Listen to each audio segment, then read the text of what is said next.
Hello and welcome to Never on the Backfoot. So we have a new guest joining us today in Shomi, whose introduction we will share. So to all the viewers joining us right now, thank you so much, and please, keep your questions coming in the chat. We'd love to address them. And to give you a little context to our discussion as well, now India registered their second win at the ICC Under 19 Men's Cricket World Cup. This is in style, right? A massive victory, and now we have made it two wins out of two at the World Cup. I mean, we did see it coming, but still, brings a smile to our faces. And even the match at large, now Ireland won the toss. They decided to field first against India.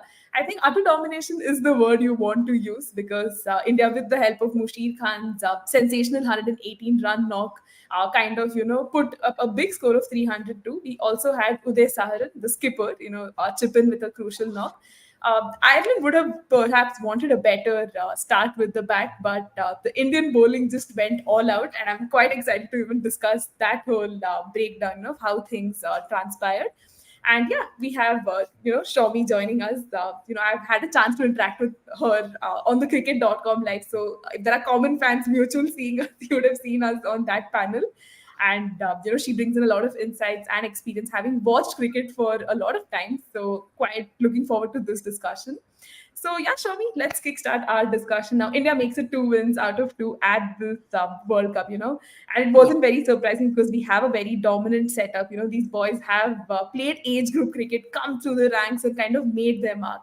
So, what are your thoughts to get started? I think firstly, thank you for the introduction. You did make me seem like a veteran. Thank you for that. But yeah, coming back to the point on the under 19 boys, I think this is a span of cricket which has always made me very keen about how cricket has been growing over the years. And when it comes to this particular side, as you said, we are not surprised to see a 2-on-2, and especially not in the Ireland game. But I really wanted to see what they were up to with the Bangladesh game, because we have had a lot of bittersweet history with Bangladesh. That 2020 World Cup final, under 19 World Cup final, which we lost. Then, of course, the Asia Cup final, which has happened recently. So yeah, I think we have had a few occasions where they have gotten the best. They have gotten a better out of turned out to be a better side. But yeah, in that particular match, when we have had our moments where we thought that it can go a little crucial, and then we came back into the game, that gave us a lot of joy and a lot of confidence. And taking that confidence into this particular match, it was almost certain that we will probably sail through. So yeah, it's all a great beginning. Definitely a few names cropping up more commonly than the others, but it's still a very starting point of the tournament. By the time we reach the business end, I'm sure we will have a couple of X Factors players coming out as usual. That happens over the under 19 World Cup for India. Yeah, that's actually true because when you look at the scorecards from that Bangladesh game and this Ireland game, there are these common names, who are consistently performing, making a name for themselves at this big stage. And looking at India's performance as well, it was a clinical batting performance, right? Although the openers were not quite able to capitalize, I think they still, set that platform. So, do you think it was like a cause for concern that the openers were not able to get going? But nevertheless, it was a good batting display, right? Exactly. I think Adarsh has been good in the first game. We were expecting him to as well perform in this one, but yeah, I think it was just just an off day. Definitely expecting to see a lot from Arshin going ahead, because he has been one guy we have been always talking about, and we know from his MPL stint what he can actually do. He's definitely one of those guys who can bowl a fast arm and then come down as a batter. So yeah, I'm really looking forward to Arshin clicking, because I know on a day when he clicks, it'll be an absolute entertainment to watch. So yeah, I'm looking forward to that. But yeah, I think that's something that we will have to pick up during the course of the game. But I'm pretty certain that Adarsh will come around. I think the second game was just one off day for him. Definitely. And although, we lost our openers early on, we still had resistance, right? Shown from our number three, Mushir Khan, who stood out with his brilliant century, something we've been raving about. And all of social media is so excited, because I think when you have a brother like Sarfraz Khan, people end up seeing him in, his shadow. But man's really making a mark for himself, and you seem to have a special connect too.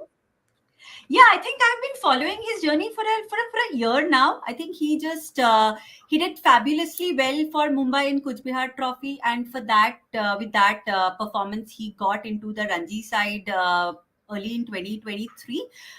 If I remember correct, it was the Saurashtra game. He did not make quite a mark, but of course, he's someone that the Mumbai cricketing unit definitely looks up to. And if I also remember correct, he came in as a replacement for Yashasvi Jaiswal in this particular game because he was out for some injury or probably some sickness. So yeah, I mean, from that point of view, he has definitely have had a chance to play with certain greats, and he's probably one of the two guys in this particular side who is coming in with a first class experience. So I think that adds up a lot of value. Beyond that as well, I think his stroke making has been pretty much comparable to Sarfaraz, who is well known for his game against spin. Plus, of course, the father that they have both have. I mean, I think Naushad Khan. He's quite a well known coach in the Mumbai cricketing unit. So definitely looking at Mushir as a long term investment for Indian cricket as such. Yeah, I just hope that he gets the breakthroughs in the right moment, unlike his elder brother. That's actually a good point because a lot of stars, in this under 19 setup kind of peak here, and then we don't see a lot of them going ahead. You have a few case studies like Mohammad Kaif and, Virat Kohli, but then these are again, very few. The sample size is very small. So fingers crossed that, Mushir Khan can actually make a name for himself going ahead and he gets, a lot more opportunities. And let's talk about Uday Sahar right now. Man is our skipper, scored an important 75 yesterday. And there's something about skippers, right? Actually performing really well at a big stage like the World Cup. So, how pleased were you with his performance? And in the context of the game, it was a much needed knock, right? Yes, exactly. And also, I think, in both the games, he actually stood up. I think that's what has made the difference. So he was as well pretty good in the under 19 Challenger Trophy that happened. He was good in the under 19 Asia Cup. Pretty much good runs. Came into this World Cup with I think a good like 4 5 half centuries where one or two of them are at least a 90 plus kind of a score. He was also one of the guys who was probably in the he was in the India's junior selection panel or something, if I remember correct. But yeah, I think he's someone that again we are looking up to, and considering that he has done well in the last couple of games, that gives us a lot of confidence. Honestly, Neha, I have not been able to follow the matches like on a ball by ball basis, so I don't have an opinion about the intricacies of his captaincy, and I haven't seen any kind of reporting around that. But yeah, considering that the Ireland match would have been not such tactical, but I'm sure with respect to the Bangladesh match, we have seen how the bowling changes, or probably not even the bowling changes, probably a couple of crucial wickets here and there, how the batting order of Bangladesh has collapsed. So all of these definitely gives me an indication that probably captaincy did have a lot to play, especially when it came to the bowling changes. But I haven't watched the matches ball by ball to make a full on comment on his captaincy. However, he definitely seems like a very bright kid, especially this time I'm very happy that ICC is doing a lot of features, lot of content around the under 19 World Cup, which gives us a lot more glimpse of these younger players. From that, I think looking at Uday, he seemed again like that very bright kid. He was having there was this one content on where he was choosing one player above the other, and it kind of showed where his mind space is. He kind of kept on choosing Rohit Sharma, Rohit Sharma, Rohit Sharma, and then kind of, he was actually asked to choose in between two players, and it was that pattern of the game. And he was choosing Rohit Sharma above a lot of other guys, and then suddenly came Yuvraj Singh, and we know he's from Punjab. So and then he kind of shifted to Yuvraj Singh. So yeah, it's fun, it's nice, and it just makes you smile with the kind of possibilities that these younger kids bring up on. Definitely. And I think it's a good point you bring in of how, ICC has gone above and beyond, right? The kind of production value of each of the, content that's coming up on their digital media platforms has been brilliant. And, you really get to see behind the scenes of these players because at the end of the day, they're all young kids, right? And seeing the way they view the world of cricket is quite fascinating. And I'm really glad you brought in that point. And just looking at India's performance as well. Now you had Aravali, Avnish, also with Yeah. Sachin Das giving those the final touches to Team India's total. And a mammoth 301 in youth cricket is always going to be a challenge, right? Unless you're playing against tougher teams like say in Australia or England, and then they would chase it down and we'd be sad again. But versus Ireland, this did seem like a very comprehensive total, and all in all, you were satisfied, right, with that sort of a total. Absolutely. I think Ireland, I mean, India did bat very well, of course. Uh, Again, Avinash, is this Avnish or Avinash? It's I think it's Avinash, right? Avanish, I Avanish, believe yeah. Avanish, right? Avanish. So Avanish and Sachin, again, like both the guys, they have given good cameos on both the matches. So there is a consistency probably that we can start seeing, I mean, building up there. So crucial cameos, I would say. Now, coming to again, the batting for on both the days, we have seen crucial partnerships build up and big partnerships building up, right? Uh, what also is interesting, of course, is the India's bowling to kind of collapse Ireland out. I mean, no matter what, it, they are still a good side. So yeah, I mean, getting that collapse happen was probably crucial. But yeah, I think from the point of view of batting, I think we look pretty solid at the moment. Something that also has been talked about a lot in social media is probably one of the shots that Mushid has played. I think there's one boundary that he has played, which was pretty much compared to David Warner's boundary that he had played of Shahin Shah in the last Perth Test, which was, I think, he moved off. Could you see that he moved towards the off and then kind of he whipped off? Yeah, right. So I think, yeah, I mean, those are the kind of things you associate younger guys with, very fearless and very differentiated, innovative kind of shots. But yeah, that's also very reflective of Mumbai cricket. I know you definitely bring that point up because I think with, these young cricketers playing these innovative shots, it really shows, right? Conservative cricket is not the way to go, and perhaps bringing in this different bar to the game is important. And even we have reflected so much on India's batting and all the things that kind of worked well. But even looking at Ireland's bowling, I think there would be some areas for concern, right? Because their attack again primarily hinged on certain bowlers taking those wickets, and even in the first win they registered, they looked like a different side. But what do you think kind of went wrong with their bowling, and would they probably want to improve it going ahead? I think, yeah, I mean, not being able to break partnerships is definitely one thing. Oliver Riley was probably one of the standouts, but at the same time, his economy was not the best. So I think those are the things that they might want to take care of. But I mean, there are certain days. I mean, especially looking at Mushir's innings, he kind of started easy, and when he started, they did have like maybe one early wicket of the one or two early wickets that has happened, and then Mushir was also kind of settling down. I think it's important to have those breakthroughs during those times. So not being able to pick up those wickets, I think, does cost you the game. So I think that's what exactly happened. And once Mushir and Uday got into that kind of a partnership, it was very difficult to kind of hold them back once they had put in that accelerator. So I think, yeah, just not being able to get a couple of more wickets when the momentum had set in, I think that kind of must have put them on a back foot. Certainly, it must have costed them because when they came to bat as well, they did not have the best of the Yeah, batting performances. They lost their top seven cheaply. And I remember, texting you like, I think Ireland is getting out in yeah, another half an hour.